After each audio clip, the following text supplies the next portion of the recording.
In this session, we will go for statically determinate and indeterminate beams.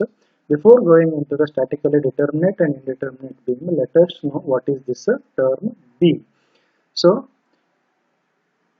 simply there are now before what is a beam. So, see here, this member is called as a beam member. This beam is given in the house construction at the construction level. So, this is the beam, and this is fixed at this point and this point. So this is a fixed beam, and this portion, so see here, this is fixed at this support, and here there is a projection. So this is called as a cantilever beam. Let us go step by step. What are the beams? So this beam is a member which transfers the transverse load that is coming on it to the supports is called as a beam. So first of all, let us see what is a simply supported beam. So beams are classified into different categories depending on the types of support over which these beams are resting. So see here. Here in this is the hinged support. Right, in the previous videos we have seen what is this hinged support, and this is a roller support. So a simply supported beam is usually supported by two supports, and one support should be hinged and another support is say roller support. Then it is called as a simply supported beam. See, the type of loading here is a concentrated load. So a simply supported beam, see here, this is the vertically downward load is acting here. So reaction developed is vertically upward. At hinge, we said usually we will be having two reaction, that is two restraint RA, that, or I will make it as this is VA and this as HA, since this is the vertical force and this is the horizontal force. Since there is no horizontal component of force, this will not develop here. And this at roller support usually only vertical, that is normal to the support, a support reaction will be developed here. Kindly remember these are most important while solving the problem. What are these support reaction? So now question arises, what is this support reaction? I have already explained while during the free body diagram. At here I will explain once again. So as per Newton's third law, for every action there is an equal and opposite reaction.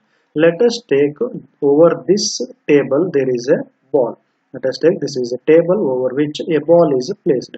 Its weight will act vertically downward. This ball is not falling down. That indicates this table is resisting its weight in the opposite direction. Okay, in the opposite direction. This is not falling because a support, the reaction is developed with it by the support given. So this reaction developed by this support itself is called as a support reaction. Okay, in the last video I have said a word called as restraint. Okay, restraint. This restraint is nothing but stopping the body from moving in some direction. See, if I remove this table, what happens? This ball will fall down. Okay, this ball will fall down the ground here, but because of this table it is restrained. It's a horizontal, that is a vertically downward motion is restrained because of this table. But what a person can lift this ball, he can lift it. Okay, so vertically upward motion is not restrained here, only downward motion is restrained because this is a simple support given under this ball. So see, in the same manner a beam is said to be simply supported when one support is hinged, another support is roller, then it is called as simply support. Depending on the type of loading, only vertical, the reaction developed will be vertical here, and if inclined force is acting, then what happens? A vertical component will act here, and one more horizontal support reaction will develop here. So HA is the horizontal support reaction, VA I will take it as a vertical support reaction at support A, and Instead of RB, I will write it as VB as a support reaction at B, that is at roller support. VB is the support reaction. So see here, how many unknowns are there? Horizontal force HA. This I don't know. I know what is the load given here. Because of this load given, what are the support reactions developed here? Let us take, this is the load given. I will remove this one. So because of this load, there is a horizontal component, there is vertical component, and one more vertical component. Three components are developing. So there are 1, 2, and 3 number of unknowns are there. Along with that, we have three static equilibrium equation, right? Summation of m is equal to 0, summation of v is equal to 0, and summation of h is equal to 0. If these three conditions are sufficient to find out this horizontal, these three components, that is HA, VA, and VB, these three can be found out only by using these three conditions. Using only these three conditions, then it is called as a statically determinate beam. See here, there are three unknowns: horizontal component, vertical component, vertical component. Three unknowns are there. I can develop three equations using these three criteria. Then this is a statically determinate beam. Okay, remember, simply supported beam is a statically determinate beam. Why we are calling statically determinate beam? Because the unknown support reaction developed can be easily found out by using the equilibrium condition itself. Then it is called as statically determinate beams. If we require any additional equations, then it is called as statically indeterminate beams.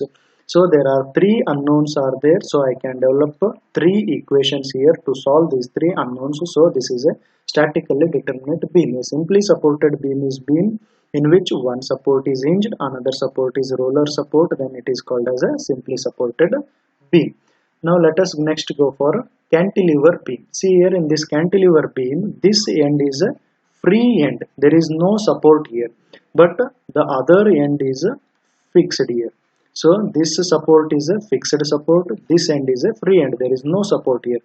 So what I will told while explaining during support, types of support.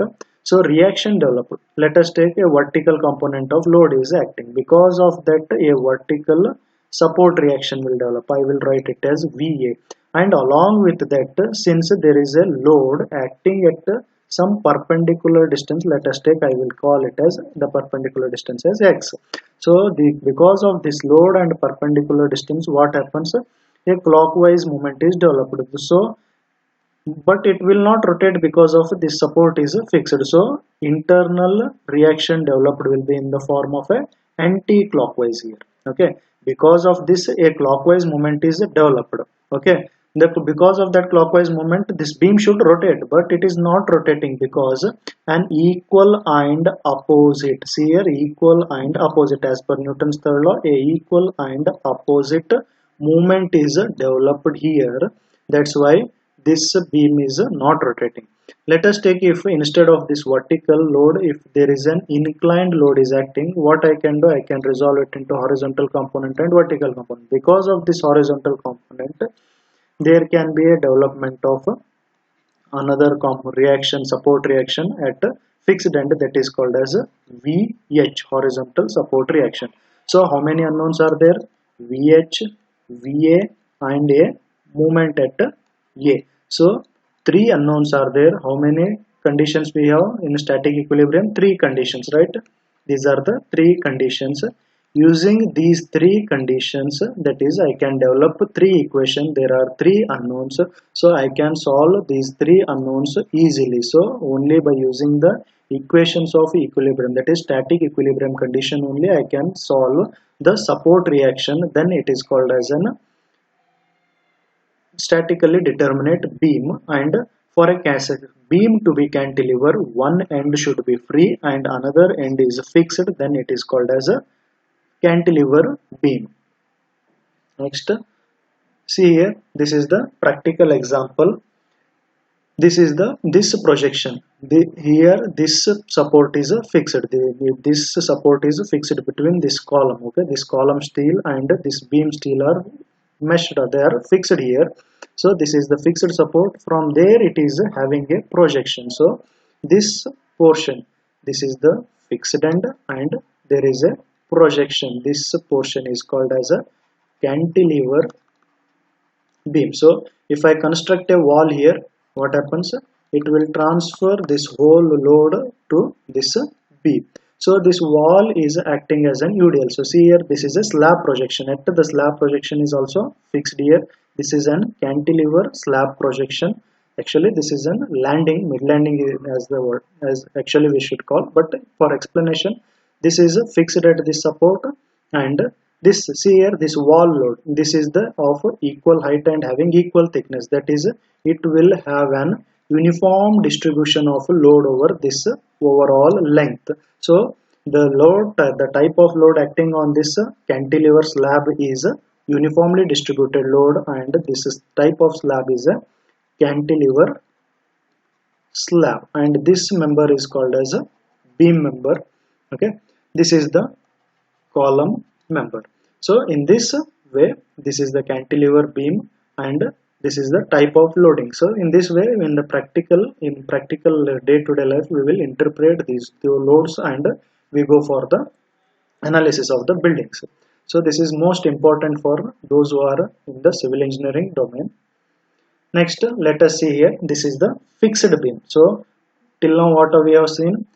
First one is a simply supported beam. For simply supported beam, one support should be hinged, another support should be roller support, and number of support reaction developed are 3. One is horizontal component and vertical component at hinged support, and only vertical component at roller support, that is normal to the support. Next, at cantilever, there are 3 components, there are 3 restraints. One is a vertical restraint, one is horizontal, and one more is a rotational restraint. Next, let us go for fixed support, fixed beam. Fixed beam is nothing but both the ends are fixed here. Okay, both the ends are fixed. See here, this end is also fixed. For this beam, this end is also fixed, and this end is also fixed here. If I apply a load, let us take, if I construct a wall here like this, what happens? Because of that, the load is acting over this. So what happens? A support reaction is, this is the column. So a support reaction is developed here. One more support reaction is developed here. Along with that, 2 moments will develop here. If the loads acting are inclined, then one more horizontal component and one more horizontal component will develop here. So see here, what is happening? A uniformly distributed W per unit length. This indicates this load is a UDL. UDL is nothing but uniformly distributed load. So because of this uniformly distributed load, the support reaction developed are RA and a moment M. And here also a moment MB and one more support reaction RB, or we can take it as VB, and I will call it as VA. If any inclined force is acting here, horizontal component will come into action. Let us take even if no inclined force also. See here, how many unknowns? MA, VA, MB, VB. So totally 4 unknowns are there. Even the unknowns may increase to 6 if I consider HA and HP. But how many data I have? We have only 3 equations that can be developed by using static equilibrium condition. Unknowns are 6, equation developed are 3. So only static equilibrium conditions are not sufficient to solve such kind of a support reaction. So unknown support reaction cannot be found only by using static equilibrium conditions. Then the beam is, this beam is statically indeterminate beam. Okay, this is a statically indeterminate beam. So simply supported beam is a statically determinate beam, cantilever beam is a statically determinate beam, and fixed beam is a statically indeterminate beam. Now let us see overhanging beam. In overhanging beam, there are 2 supports should be there. One support as a hinged, another support is a roller support. So support reaction developed will be one is vertical component, another is horizontal component. Okay, hinge will restrain translation motion. So both the translation motions are registered here, and roller will resist only vertical motion of the beam. Horizontal motion is not restrained here. So three unknowns are there, three equations are there. So overhanging beam is an statically determinate beam. When to call a overhanging beam? What is the difference between simply supported and overhanging beam? See here, from here to here only if I consider this is a simply supported beam, but there is an additional projection here. Okay, this is the additional projection here. Because of this beam is overhanging from the support. From support, this support B, this portion is hanging out, right? This support is overhanging. That's why only we are calling it as a overhanging beam. So overhanging beam is an statically determinate beam. The last type of beam is a continuous beam. So what is continuous beam? If the beam is resting over more than two supports, if there are more than two supports, then it is called as a continuous beam. And remember one more thing, continuous beam is also statically indeterminate. See here there are support 1, support 2, 3, 4 support. This is, see here how I uniformly distributed. This is a uniformly distributed load acting here, and these two are called as a concentrated loads, and these are the simple supports. RA, RC, RD and RB are the simple supports. So this beam is supported, any beam which is supported by more than two supports, then it is called as a continuous beam. And this continuous beam is also statically indeterminate beam. Okay, so next let us see here statically determinate and indeterminate beam. Beams for which the reaction, that is the support reaction, can be found from equation of static equilibrium, that is a summation of horizontal forces, while summation of horizontal forces, summation of vertical forces and moment is equal to 0, are called as a statically determinate beams. Simply supported beam, cantilever beam and overhanging beam are the examples for them. Then beams for which the reaction cannot be found from equation of equilibrium alone. We cannot find support reaction. While explaining fixed, I have shown what is that. So we cannot, the support, that is statical equilibrium conditions are not alone are insufficient, but need additional equation due to conditions of compatibility. Some of the additional equations are to be developed. Since in fixed beam there were 6 unknowns, I need 6 equations to solve these 6 unknowns, but I have only 3. So I need to develop another 3 equations. Those can be developed by some method called as compatibility, are called as a statically indeterminate beams. Once again I will tell what is statically. Beams for which the reaction cannot be found from equation of equilibrium alone, but need additional equation due to condition of compatibility, are called as a statically indeterminate beams. For such beams, the number of unknown reaction, that is the number of unknown reaction, are greater than number of equilibrium equation. Fixed beams and continuous beams are statically indeterminate beams. So what I will do, I will share the PDF of this notes also, but before that kindly go into these explanation and remember the things properly. Thank you.